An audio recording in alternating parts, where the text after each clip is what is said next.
Hello friends, and welcome to my voice journal. I'm Carmen Shenk, and I am in the process of finding my voice, making some new habits, and hopefully finding my higher ground. And so I am such a work in progress, and thank you for joining me today. I had started this voice journal thing back in January the 13th, and shortly later I was diagnosed with breast cancer. And my schedule went a little bit nuts. I was dealing with doctor visits multiple times a week. It was pretty intense. And so while I'd love to say I was one of those people that could create and continue a project like this through chaos like that, no, not happening. So here I am back again. I am halfway through my chemo. In my particular case, I'm getting chemo, then surgery, then radiation, and then medication for a long time. I'm not looking forward to all of that, I'm not gonna lie, but so far I have done pretty well. There's been some tough patches, I'm not gonna lie, but I think I'm okay. I think I'm okay. You know, I have to think sometimes of Jesus putting spit on a guy's eyes, and the guy's blind, and somehow the spit of Jesus and the touch of Jesus' hands on his face, and he's healed. And do I want Jesus to spit on me? I do not, but I kind of feel about chemo like it's the spit of Jesus, and I don't want it, but I am aware that even things that I don't want are things that can bring, even things that I feel like are toxic or whatever, they can be a part of the process and a part of the plan, part of the healing process, and a part of the plan for the Lord to heal me. So I continue in that faith. And sometimes I picture Paul, that he's there on the shore of the water. They've dragged him and a bunch of people out of the water, and they're shipwrecked. And they build a fire, and out of the fire comes a snake, and it bites Paul in the hand. And Paul just shakes it off. But since it's a highly poisonous viper, the islanders are like, or the people who live there, the natives are like, you must be a god, because if you weren't a god, that would have hurt you. That would have killed you right on the spot. And he's trying to explain that he's not a god, and, you know, it gets a little complicated, but I would like to think that the same God who made it possible for Paul to shake off that poisonous snake is the same God who walks with me every day. So yeah, it's a process. I have not gotten that, you know, electrifying sparks and glory that has given me an amazing instant healing, but it's okay. Jesus walks with me. Jesus walks with me. So I thought I would share with you a little bit of what I'm learning. I feel like there's a lot in my life that I want to achieve. I think maybe the word driven applies to me, because I have so many things that I have a sense of calling to in my life, and I have not felt like I've gotten there. I have not felt like I have walked in what I've necessarily been called to.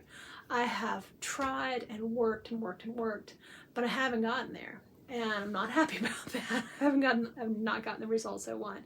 But I pick up the book, and right off the bat, he's telling the story of these English biking team that has been pretty unsuccessful in their journey as competition bikers.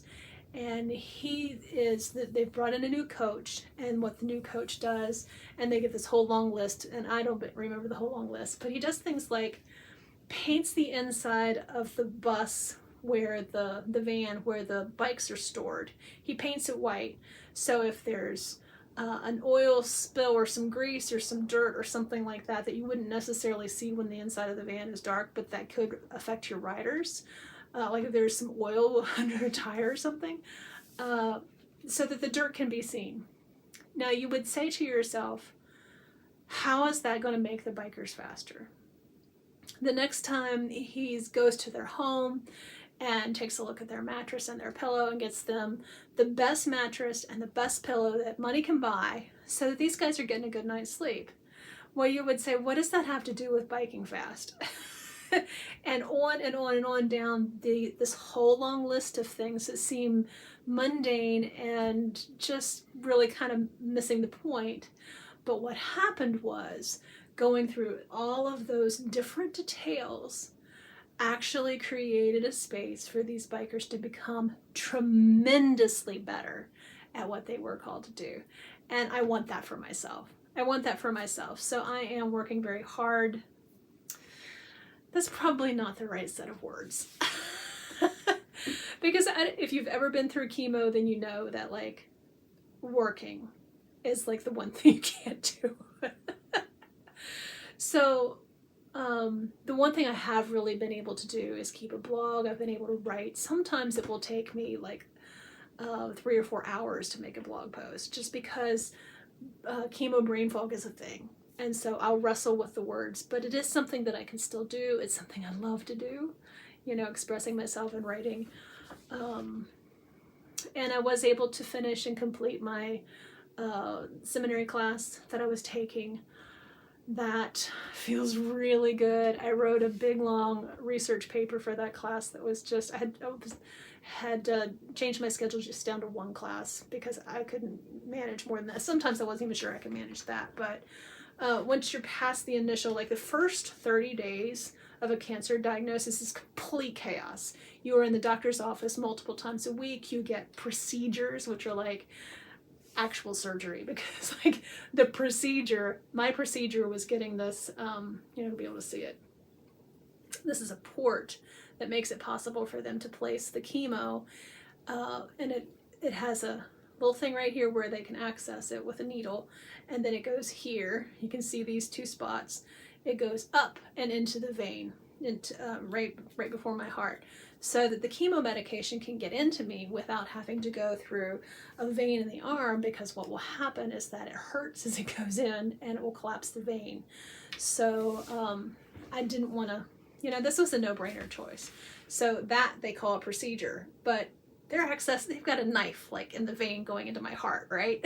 And then the other one is a surgery to remove a couple of lymph nodes to check them for cancer. And in my case, I have, let's see if I can I get all the words right? I don't remember all the words. All I remember right off the bat. Oh, finding the words is hard some days. I mean, it wasn't that easy before, but chemo has made it a dozen times worse. What was I even saying? Oh yeah, I was going to tell you the diagnosis. So it's a breast cancer. Yeah. And because it has spread to my lymph nodes, the breast cancer itself is stage 1, but because it has spread to my lymph nodes, it is a stage 2 cancer. There's 3 things, 3 different characteristics of cancer, and it's positive for all 3 of those. Don't remember what they are. And it is estrogen and I don't remember the other hormone. It's positive. It's hormone positive for both of those. So I don't know how many of you care about all the details, right? It's beside the point. But yeah, through the chaos of that first 60 to 90 days where you're kind of procedures and all of that stuff, seeing all the doctors, getting the EKG, getting the this, getting the that, getting the MRI, getting the, spending money like there is no tomorrow. And yes, I have insurance, but even at that, the numbers are pretty shocking, even with health insurance. So yeah, it has been a little chaotic, but I'm going to take a page or 2 out of that book, Atomic Habits, and really try to show up here and just make small habits one after the other. And so my goal is to show up for this week. I had chemo Monday, but Tuesday, Wednesday, Thursday, and Friday, to show up this week for some period of time, as much as I'm able to, because, oh, by the way, I'm wearing starfish because that's the tumor that I have has legs. It's not just like a round, I mean, you picture a lump, you picture like I don't know, a gumdrop or something. It's not like that. When I saw it on the ultrasound, it has legs. So that's why I started calling it my starfish, because I don't want to be I don't want my brain to hear me going around saying I have, you know, I have this big dread disease. I want my brain to hear me saying I have a starfish, because then my brain doesn't have to freak out that I have some big dread disease, right? So I don't know if that makes sense to you, but that's, you know, I'm learning so much about how to train your brain and how to get out of negative ruts and live a more positive existence. So we'll be talking about stuff like that more in the future. But for right now, it is my hope, and as much as I'm able to, if there's just days when it's not happening because of the chemo, you know, I have a 21-day cycle between chemos, and they have a very predictable pattern. And since I'm halfway through, my energy levels will be lower as we go along. So it's cumulative. The effects are cumulative. So I don't know if you really wanted a lesson on chemo, but there it is. So let's see, in the few moments that I have left, I just want to say that I really feel like building the habits that I need to do what I want to do, even though I'm living this cancer journey, and to make sure that I don't lose my sense of self, and that I don't lose my sense of the calling that I have that matters so much to me, no matter what journey I have to walk, no matter if no matter if there's like an uphill slant to the road at the moment, that's fine. I don't mind. What I do want to do is make sure that I don't lose that sense of what I have, a very strong sense of feeling called to. And so, yeah, we'll talk more about that. But what I am doing today, and what I hope to do each other weekday of this week, is to get some sort of video out there. Even if I am sitting in a chair, even if I can't make it over here to this chair, even if I'm sitting in the recliner and I haven't gotten out of my pajamas, I still feel like there's something we can learn together. And for me, building micro habits. And so I'm here. I'm working at finding my voice, even in the chaos of cancer. And I'm working at making these new habits. And I'm just working to find my higher ground, because I know the C word seems big and scary, but the reality of it is that I'm living it day by day and taking it one day at a time. I know it's easy to throw in the cliches, but it really is that simple, is that I will do what I can for today and have to kind of leave the rest. And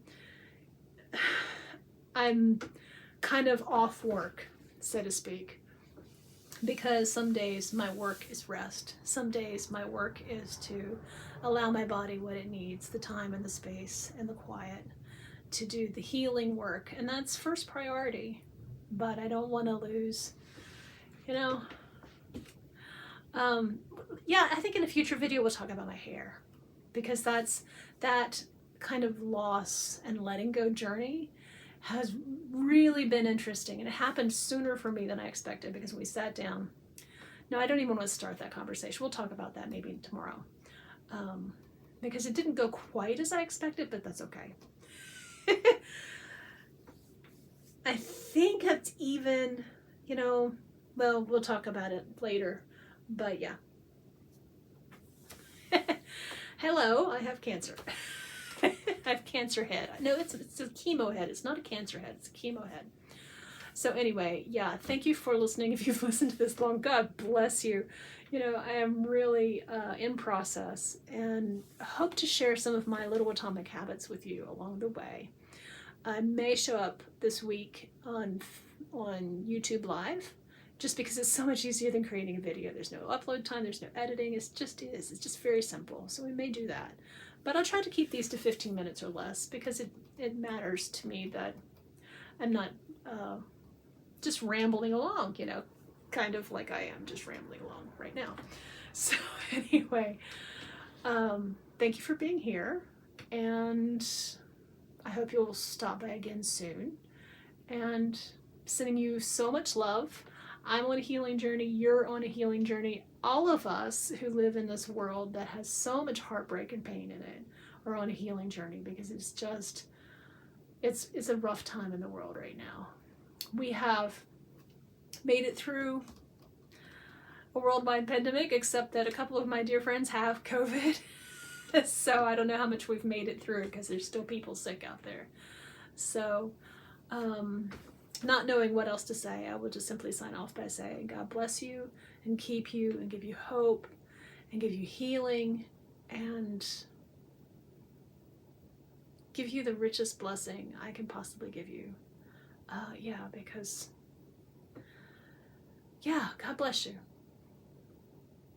I don't know what else to say, but I think that the blessing of the Lord is an amazing thing. So thanks for watching.